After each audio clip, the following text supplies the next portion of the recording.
آپ حضرات کے سامنے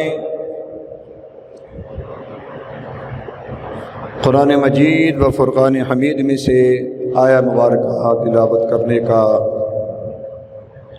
شرف حاصل کیا۔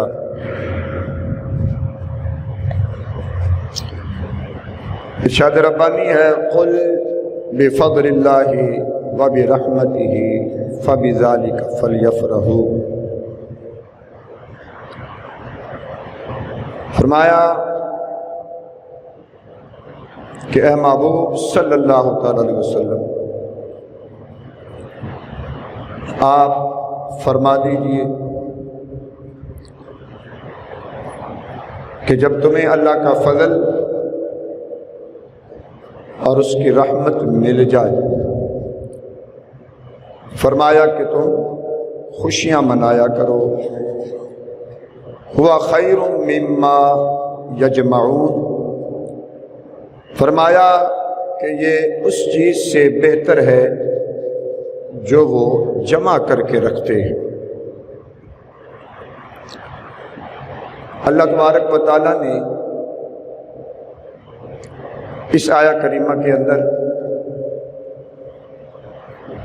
حضور علیہ الصلوۃ والسلام کے غلاموں کو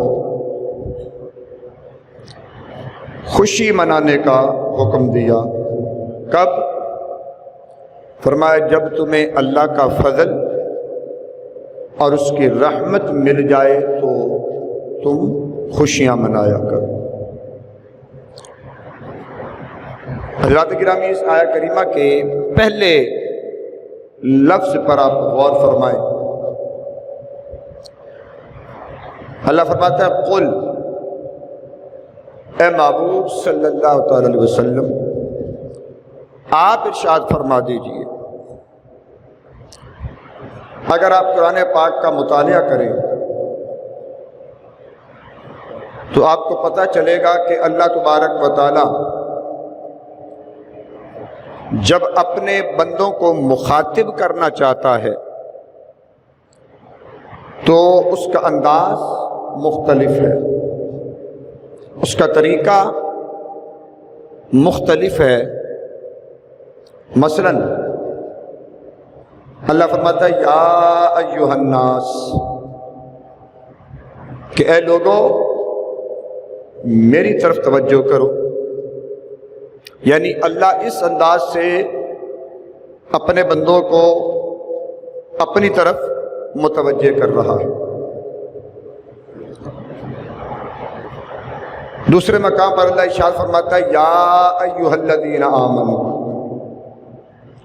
کہ اے وہ لوگوں جو ایمان لائے ہو، میرے محبوب کا کلمہ پڑھنے والوں، میری وحدانیت کا اقرار کرنے والوں، یعنی اللہ اس مقام پر اس انداز میں اپنے بندوں کو مخاطب کر رہا ہے۔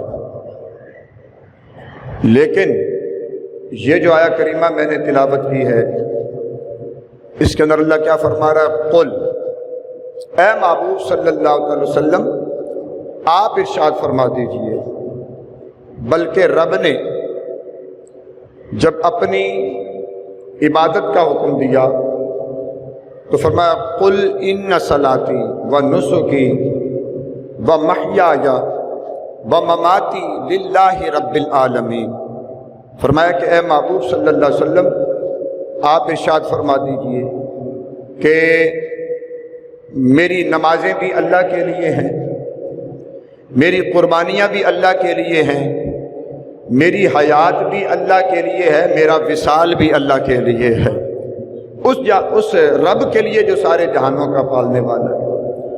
اسی طرح اللہ تبارک و تعالیٰ نے ہمیں اپنے معبود کی غلامی کا حکم فرمایا تو ارشاد ربانی ہوا قل ان کنتم تحبون اللہ فاتبعونی یحببکم اللہ، فرمایا کہ اے محبوب صلی اللہ علیہ وسلم آپ ارشاد فرما دیجئے، اعلان کر دیجئے ان لوگوں کو جو کہتے ہیں کہ ہم اللہ سے بڑا پیار کرتے ہیں، اللہ سے بڑی محبت رکھتے ہیں، فرمایا ان سے فرما دیجئے کہ اگر وہ لوگ واقعہ کی اللہ سے محبت کرتے ہیں تو پھر میرے محبوب کی غلامی کو اختیار کر لو، میرے محبوب کی اتباع کرو، میرے محبوب کی اطاعت کرو۔ فرمایا کہ جب تم میرے محبوب کی غلامی اختیار کر لو گے تو یحببکم اللہ، فرمایا محبوب کی غلامی کا صدقہ اللہ تمہیں بھی اپنا محبوب بنا لے گا۔ اسی طرح اللہ نے اپنی وحدانیت کا اعلان فرمایا تو ارشاد فرمایا قل هو اللہ احد، کہ اے محبوب صلی اللہ علیہ وسلم آپ اعلان فرما دیجئے کہ اللہ ایک ہے۔ اب سوال یہ پیدا ہوتا ہے کہ اللہ تبارک و تعالیٰ نے جہاں دوسرے مقامات پر براہ راست لوگوں کو خطاب فرما کر اپنی ذات کی جانب متوجہ کیا، تو اللہ نے ان مقامات پر یہ باتیں اپنے محبوب سے کیوں کہلوائیں؟ عالم تخیلات میں سوال کیا گیا کہ یا اللہ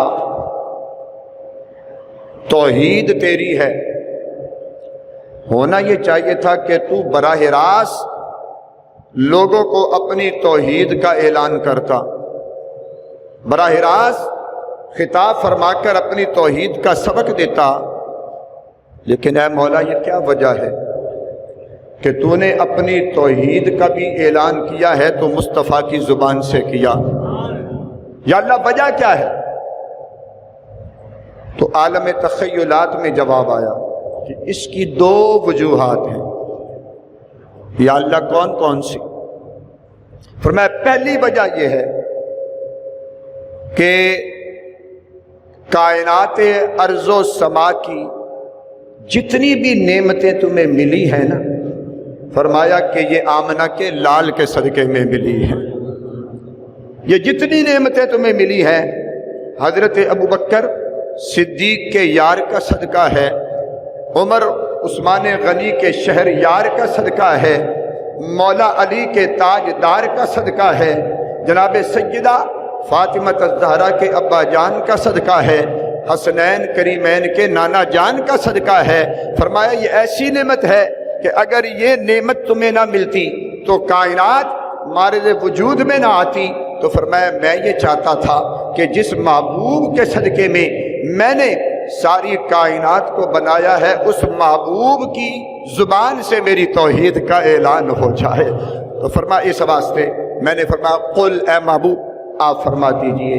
اور فرمایا دوسری وجہ یہ ہے کہ میں چاہتا ہوں کہ اے محبوب توحید میری ہو اور زبان تیری ہو، توحید میری ہو زبان تیری ہو، کلام میرا ہو لیکن پڑھنا محبوب کا ہو، شان میری ہو بیان کرنا محبوب کا ہو، قرآن میرا ہو تلاوت کرنا میرے محبوب کا ہو۔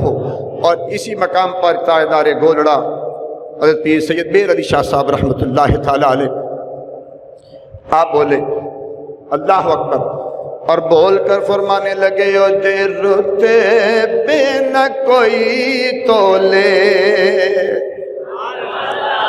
فرمایا او رتے بے نہ کوئی تولے، کیڑا او دی ریس کرے جد منہ وچوں رب بولے، کیڑا او دی ریس کرے او جد منہ وچوں رب بولے۔ ہاں ہاں میرے دوستو اعلان فرما دیا قل بفضل اللہ وبرحمتہ فبذالک فلیفرحوا، فرمایا کہ اے محبوب آپ اپنی میٹھی میٹھی زبان سے اعلان فرما دیجئے کہ اے لوگو جب تمہیں اللہ کا فضل مل جائے، اس کی رحمت مل جائے تو اللہ کا فضل اور اس کی رحمت کے ملنے پر تمہیں چاہیے کہ تم